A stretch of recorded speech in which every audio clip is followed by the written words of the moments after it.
Terug naar 1945. Wie de oorlog was afgelopen, ging Pierre Pieters op zoek naar zijn leefst en vond Fina.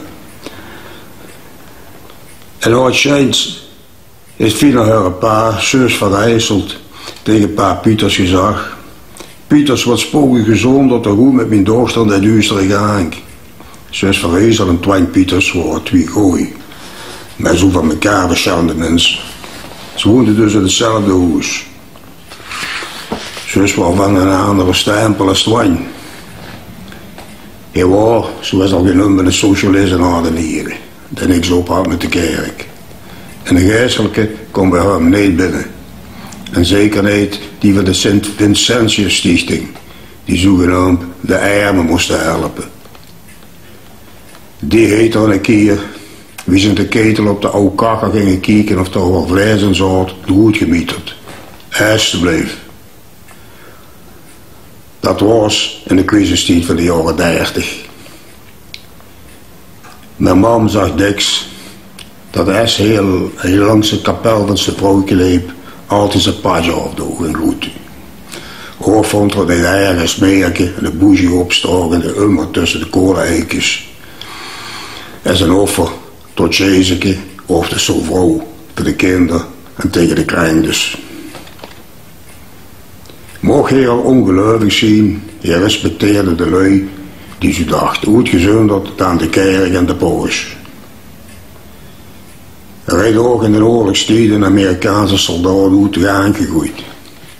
Dat was zo. Dan was hij goed vromes. Met zijn kop verdreed wie Herman Haring uit Borgaar met zijn fiets de eentjesvever inreed op een mistige duistere avond en verdronk. Ze wordt geestelijk doorheen, triestig. Een kwakkerleerster en gewoon drinken. Ze kwam bij aan de café en zongen liedjes. Ze woonden toen op een kamertje boven in het huis in de tafelsoort.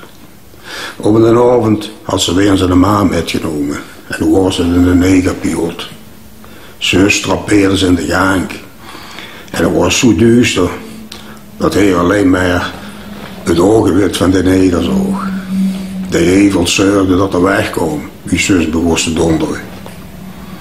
Man vertelde me dat zo Dix en Pierre keken dan aan op een manier van kom nu.